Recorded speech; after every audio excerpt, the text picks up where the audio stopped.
Well, pinasisinungalingan ng organizational chart ng Lucky South 99 mismo na official attachment sa formal letter of application ng Lucky South 99 para sa POGO license. Pinasisinungalingan yung sinabi ni dating Secretary Roque na abogado lang siya ng Whirlwind at yung inihahamon niya sa akin ngayon.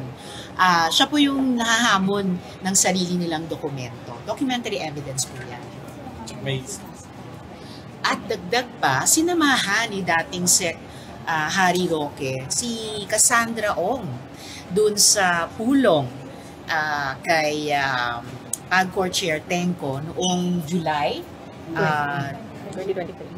2023 para nga po i-process at 6 na beses niyang finalo up si Attorney Jessa na head ng Office of Licenses and Gaming Division.